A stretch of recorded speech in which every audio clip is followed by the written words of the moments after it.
Suplementação de qualidade é na Max Titânio Suplementos. Utilize o cupom SM e tem aquele desconto especial. Link na descrição. E que, caramba, aquilo ali, cara, como que o cara teve a cabeça pra... Sérgio Sacani comentou sobre Ramon no podcast. Lembrando, se você quer assistir este podcast completo, o link está na descrição. E esse lance aí da disciplina e de fazer tudo direitinho é um negócio que pega demais, né, cara? Isso pega demais mesmo. Mas aí o atleta, você trabalha a cabeça dele pra isso. Porque eu tava vendo lá, a gente tava falando aqui antes do Dino, né? Do Ramon, né? E eu acompanhei aquele torneio que ele teve lá, cara, que deu aquele negócio do peso dele. Sim. E que, caramba, aquilo ali, cara, como que o cara teve a cabeça pra se, né? Porque pra quem não sabe, eu esqueci qual foi aquele torneio lá que ele foi. Era um grande aí.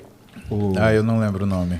Era um grande e ele não bateu, ele pesou, não bateu o peso, aí eles foram com ele e ligaram o chuveiro e tal, e não sei o quê. Fizeram estratégia de desidratação, que é o jeito mais rápido de perder peso. Não, e aí né? aquele cara começou água. a fazer massagem nele. Sim, drenagem. Drenagem, aí ele foi lá e o cara ficou em segundo, né? Porque tem aquele Sebum lá que sim, Sebum é foda, né?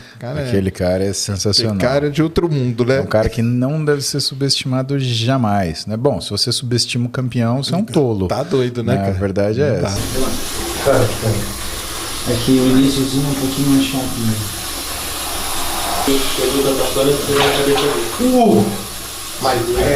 Calma. Vai. Fica aí, Deixa o brinquedinho e ir acostumando. Já estamos chegando no ponto que tu consegue ficar. Pode ligar. Show. Vai desce, filho. O mais importante é o tronco. Isso, fica as pernas.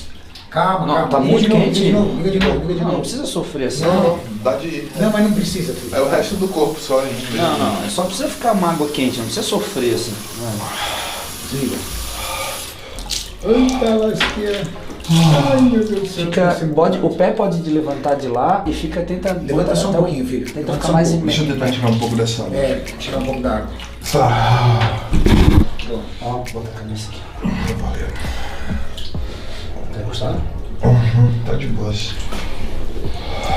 Tá quietinha? Tá de boa? Suportável? E nesse caso desses atletas, assim, vamos dizer assim, a parte física... Não sei, né? Eu sou totalmente ignorante dessa área, tá, cara? Imagina, a parte física do cara, ela é mais fácil de lidar do que a cabeça do cara, por exemplo. Tipo assim, você coloca o cara ali pra treinar, o cara vai treinar, vai fazer tudo que ele tem que fazer, ele faz. Mas aí, até por conta disso aí que você estava falando, às vezes o cara ele se acha demais, ou às vezes se diminui demais ou tal, pra manter... Porque tem que ter um equilíbrio, né? Sim. Entre a parte física. Tô falando desses caras que competem em alto nível e tal, né? Sim.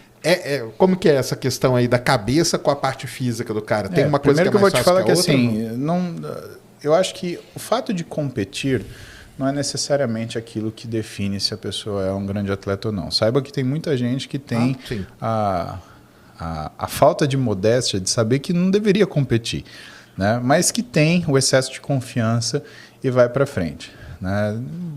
Eu diria que até um número razoável de pessoas que têm um excesso de confiança muito grande, e que eu admiro. Eu queria ter a autoestima dessas pessoas, né? E que é uma qualidade necessária, né? Porque você viu que saiu o documentário de Schwarzenegger agora? Eu não cheguei a ver ainda. O Schwarzenegger era um cara que, como eu assisti ontem o primeiro episódio, né? E ele fala da parte dele como atleta. E como atleta, o que ele falava? Que ele vencia as pessoas pela estratégia. Então, tem algumas passagens clássicas, né? Que ele parou do lado de um sujeito, né? Que ele via que tinha um físico tão bom quanto o dele. Ele falou, cara, se eu tivesse o teu físico, eu ganharia com certeza. Aí o atleta ficou todo cheio de si, virou para ele e falou assim, isso quer dizer que eu vou ganhar? Ele falou, não. Quer dizer que se eu tivesse o seu físico, eu ganharia com certeza. Entendi. Ou seja, falou pro cara, você é uma topeira, né? Você não vai ganhar nem o melhor do botequim, né? Porque você não tem cabeça para isso. E ele identificou isso, né?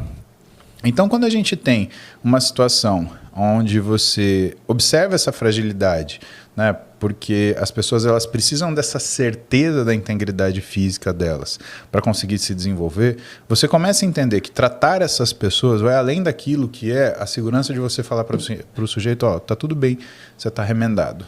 Né? É todo um crescer, por quê? Porque esse sujeito ele tem que ter a humildade de, por exemplo, aceitar que ele tem que parar de treinar um tempo. Aceitar que ele vai fazer uma modalidade de treinamento diferente. Eu, por exemplo, com essa lesão no bíceps aqui, eu treinei de um lado só. Durante 2 meses, aqui. Até o José falou assim, não, agora dá para você treinar. Ir. Quando eu voltei para treinar, com a força desse braço. Então, eu só colocava nesse braço o peso que esse aguentava. Porque senão ia dar diferença. Ia dar, né? Exatamente. E assim, a gente fala, por exemplo, de esporte amador, Sérgio, porque o que é o amador? É porque eu faço como eu gosto. Eu faço do jeito que eu quero, a hora que eu quero, quanto eu quero, como eu quero. E o esporte profissional é outro papo.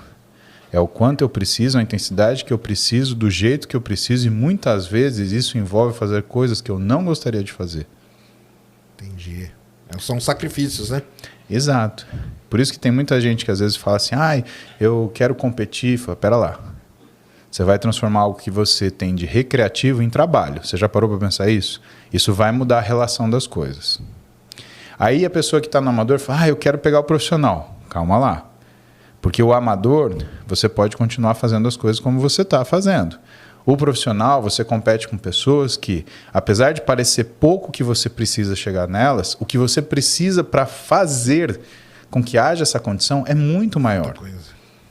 É o que você nem pensou em fazer, é o que você não cogitou em fazer. Você parou para pensar que talvez você não coma mais bolo no seu aniversário porque está perto de uma competição importante para você, que sempre é na mesma época. Enquanto você competir, você vai passar 10 anos sem comemorar seu aniversário comendo bolo. Você já parou para pensar que talvez você não vá comer pizza com a sua mulher, que você deixe de tomar um vinho com a sua namorada, que você não saia com a sua filha para comer macarrão, que você não saia com o seu filho para comer um hambúrguer, né? Isso daí você tem que colocar na balança. Porque o atleta de fitness, Sérgio, assim, o pessoal fala que é um esporte menor, que não é esporte, né? Mas, cara, são os critérios de Barbante, né? Que é o professor de educação, o profissional de educação física, que foi da USP, inclusive, que definiu o que era um esporte ou não, é esporte, né? Quer queiram, quer não, é um esporte. É um esporte de apreciação, igual ginástica quando você vê nas Olimpíadas, tá? E sendo um esporte, o que você tem? Você tem critérios quando você pula categorias que te exigem coisas cada vez mais sacrificantes, no sentido não que vai doer ou que vai machucar, mas que você vai ter que repetir.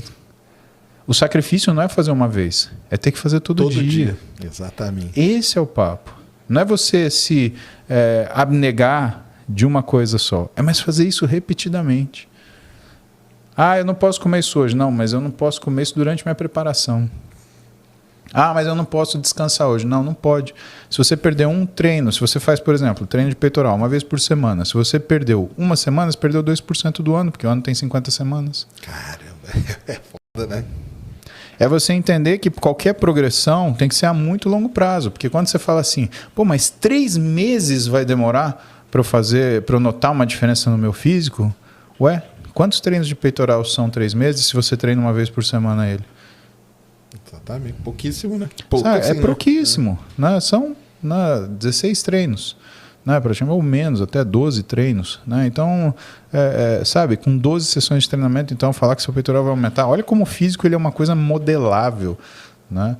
E assim, as pessoas elas não se comparam com aquilo que elas foram, elas se comparam com aquilo que é a meta delas. Isso é muito, muito cruel, né? Porque significa que você está se comparando com pessoas que já trilharam um caminho que você está com medo, já chegaram num platô onde elas se acostumaram com isso. Para elas é normal, aquele sacrifício, elas já nem sentem aquilo. Não é né? sacrifício, para elas é a rotina. Né? Ou seja, tem tanto que você tem que crescer com a sua mente para chegar onde você quer chegar com o seu corpo. Eu te afirmo, fisiculturismo é um esporte mental. Mental, né, cara? Não tem outro esporte, Sérgio, que você é obrigado a fazer dieta e que você é obrigado a treinar intensamente. Pode pegar qualquer esporte. Você chega, por exemplo, num time de futebol, a gente vai ter que fazer uma dieta de tanto de carboidrato para quanto de proteína. O futebolista, né, ele não quer nem saber, né, ele come o que colocarem na frente para ele. Né? Raramente você encontra caras que estão preocupados em fazer uma alimentação extremamente regrada. Né? Extremamente assim, imagina que você ganha e dedica a sua vida para fazer isso. Cara, tem que tomar whey com ovo. É o que eu vou fazer. Não tem que reclamar, né? Se eu tenho salário de 300, 400, 800 mil reais, 1 bilhão de dólares, cara, me fala que eu tenho que comer pedra, só me troca os dentes, não tem problema, eu vou fazer isso. Né? E aí você vê um monte de gente que não ganha um centavo para fazer isso, gasta fazendo isso muito bem. E aí você se pergunta, por quê? É porque essa ferramenta dessa pessoa pode.